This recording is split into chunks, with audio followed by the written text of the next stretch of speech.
Hello everyone and welcome back. I'm Lauren Jackson, and in our previous video we discussed the difference of positive and negative quilting in different kinds of spaces on your quilt, whether you want that positive lofty stuff on your colored piecing or if you want it in your background to accentuate it.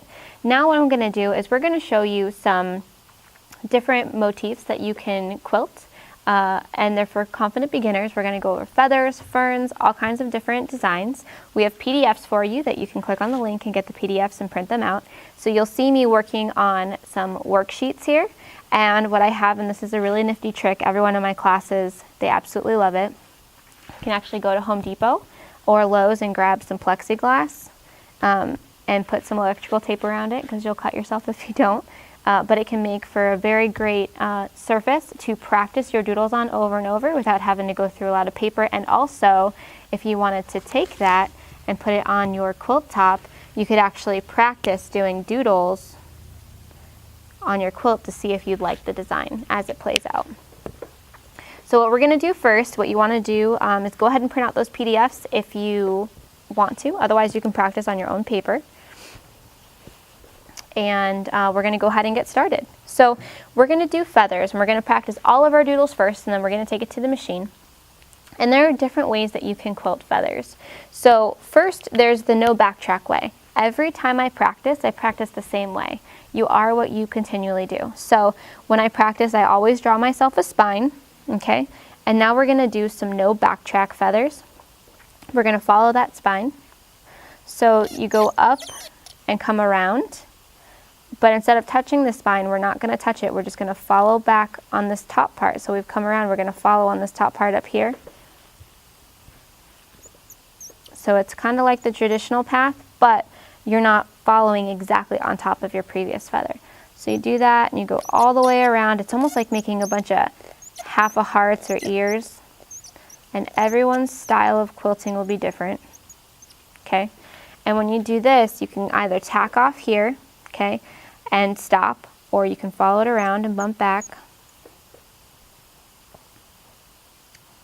If you echo, it's an easy way to travel to get back down to the bottom, and then you can do those no backtrack feathers on the other side. These are great for people who don't have a lot of control or a lot of experience when they're quilting their feathers, and it can just help you get started in learning the motion so that you can move on to the feathers and get and do them as they get progressively harder. Then when you're done, you can just take that out and echo it all the way around till you get back down to the ground. And this is even cool if this isn't your style of quilting. It'd be cool seaweed or something if you wanted to, change up how you do it on another quilt. Next, we're going to do a traditional feather.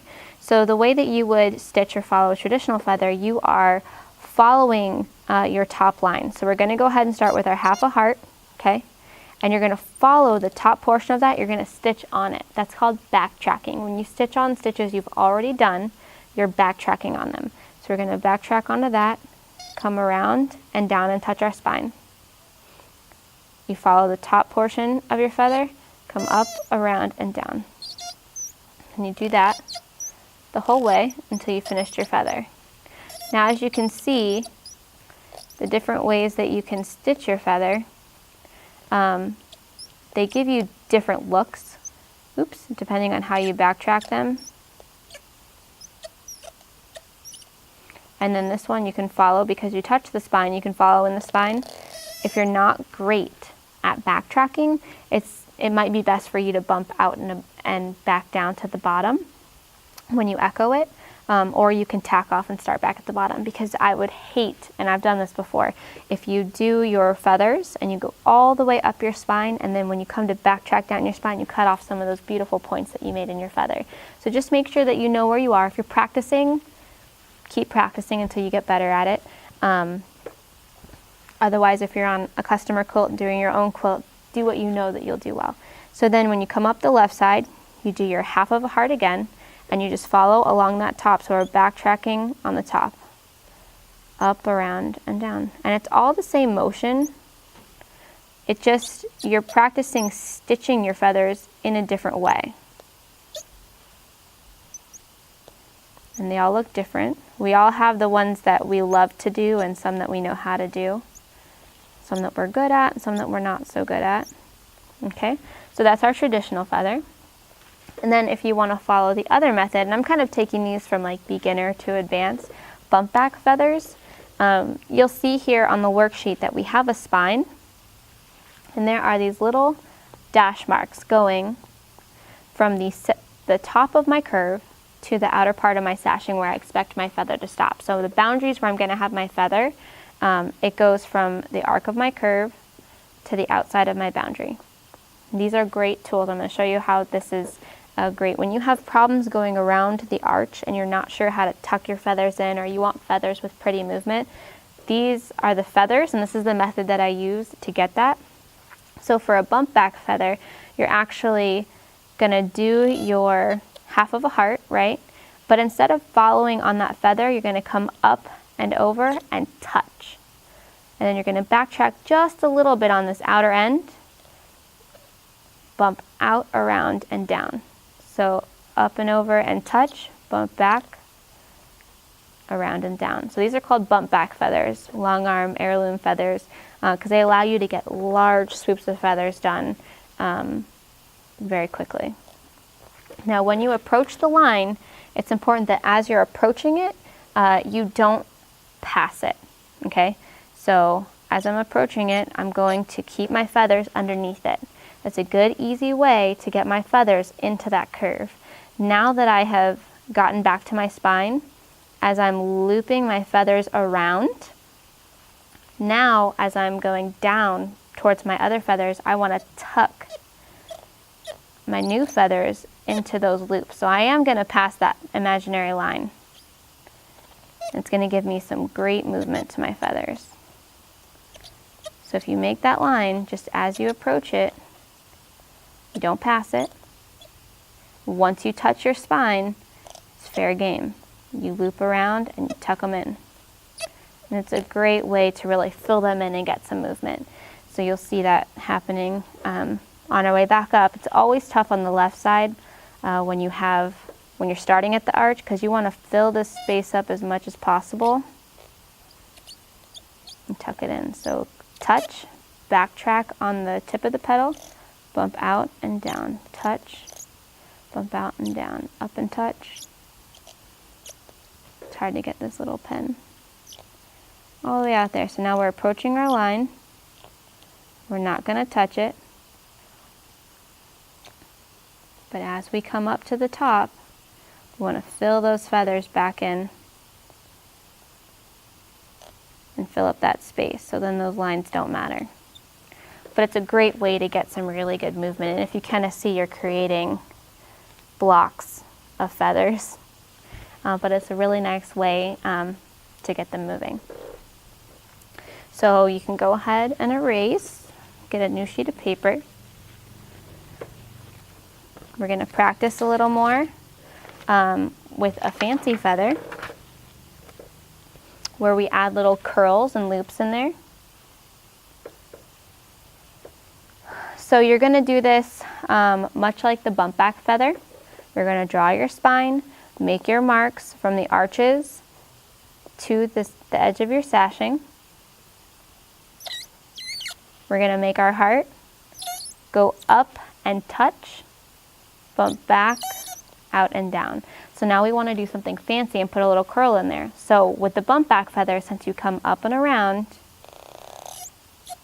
you do your curl, and you bring it down, bump back and around, and you keep doing that. Just going to finish up this feather here, and you just toss in a curl when you come up and around. You bump back on that curl.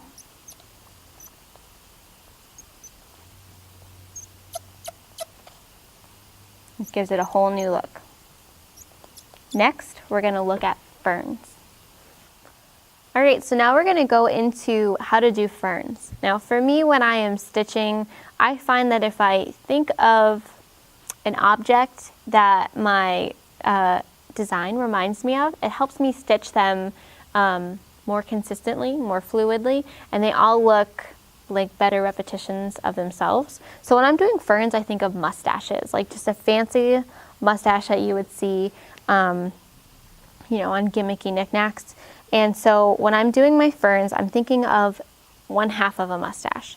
So for my ferns, I will always tack off my threads at the top, and then I will stitch that spine down to the bottom, because ferns, unlike feathers, the feathers all kind of butt up next to each other and they fill up all that empty space. Ferns don't. So they have space in between. So ideally, ferns will go bigger at the bottom to smaller at the top. So I stitch all the way down to the bottom, and then I'll do my mustache, bring it down and down and down. So when I go up my spine, I travel up my spine, and then I do like a gentle S curve, flick up, echo that shape, back down. And I just repeat that over and over until I've reached the top of my fern. And if you want to give it some dimension, you want to kind of get smaller as you go up.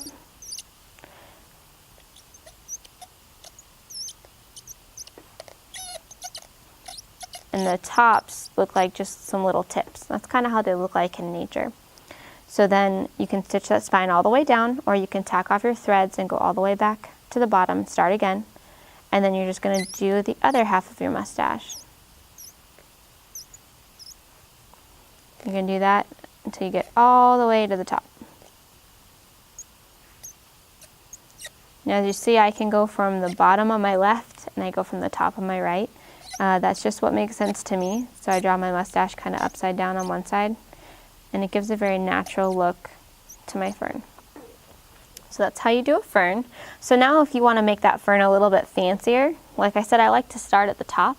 So we're going to do our next fern, and I call it a fancy fern because it's got these little curlicues in it from time to time. So if I tack off my threads right here, I like to do a little feather design. Then I stitch that thread all the way down, and then I do my fern, mustache, and then after every couple ferns, I come up, around, and I do this same shape after it. Do a fancy mustache, and I alternate them so that it's not like 2 ferns and a fancy shape, 2 ferns and a fancy shape. I just do a couple, the fancy shape, and then I do a few more, but they're never the same number. They're never like in a pattern. Because I find that if you change it up, it's harder for people to look at and find mistakes. Now for a fancy fern, you don't have to go all the way to the top if you don't want to. Kind of adds interest if you don't. You follow that spine all the way down, then you continue that fern out. And you want to try to keep your bottom fronds fat and long.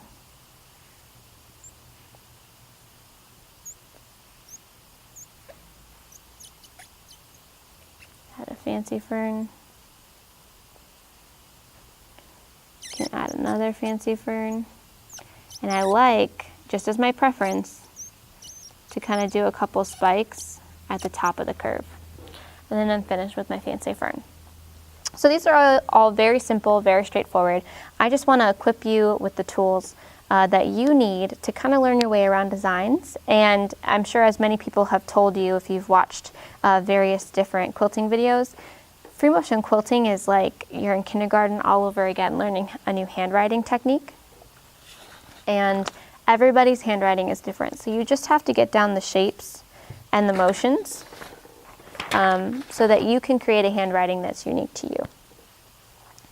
So there's another design I want to go over with you today. We're going to do a herringbone and a back and forth design, and we're going to do a play on a double loop-de-loop. I want to give you a couple different designs that are a little harder than the beginning designs that we went through, but they allow you to expand and grow your palette and your library of the different designs that you have that you can offer. So for a herringbone design, let's say that this is my sashing right here, okay? This rectangle is my sashing. What I like to do personally is divide that with these dash lines in even amounts, okay? So if my sashing was 2 inches wide, I'd probably do 1 inch. I do it like half of what my sashing is wide. I do every line 1 inch apart. That's helpful for me. And all you do, it's like making a cursive L. So a cursive L starts out like this and then comes around the bottom. Well, we're just going to flip that on its side.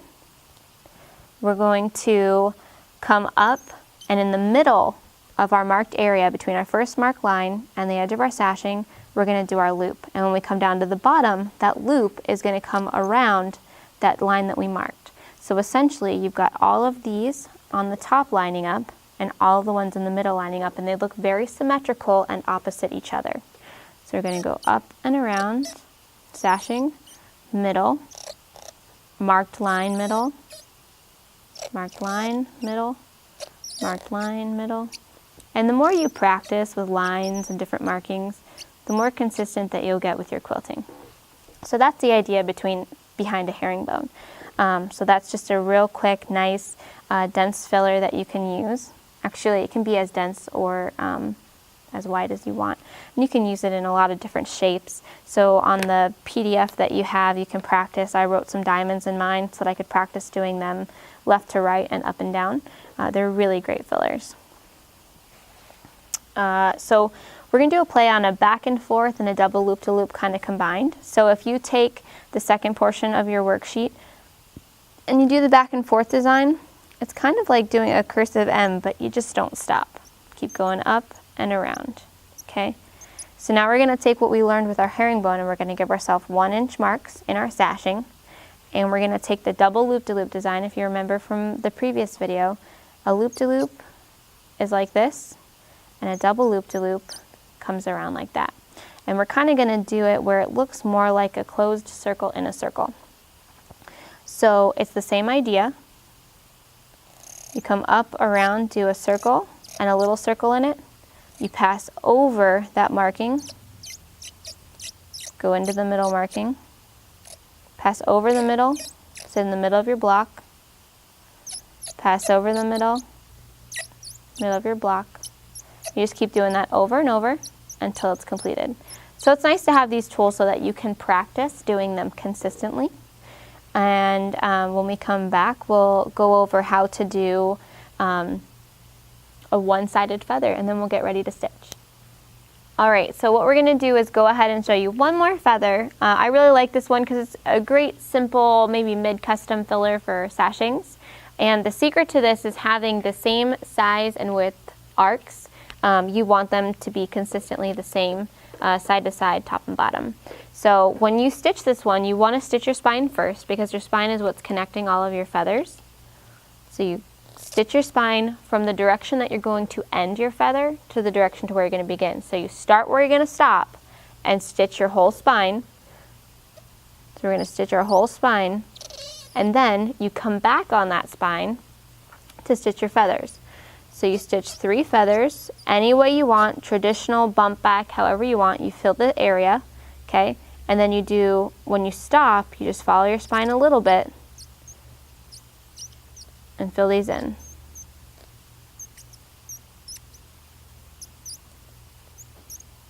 And I'm going to show you on this one right here. So what you would do is you would stitch your spine from where you're going to stop. So this is the end of my sashing, right?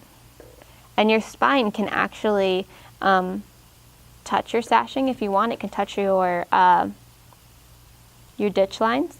So you start from the end and you stitch to the beginning, and then you stitch 3 or so feathers in, and you backtrack just a little bit on the spine, and you stitch 3 feathers in, and they're going to be as big or as small as you need them.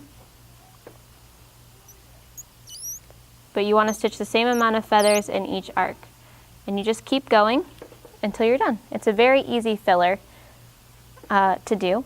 So thank you all for joining us for this doodle portion. So we've gone over all of that stuff, and all we're going to go into next is go ahead and start stitching them out on the long arm. So I can't wait for you to join us. Thank you so much.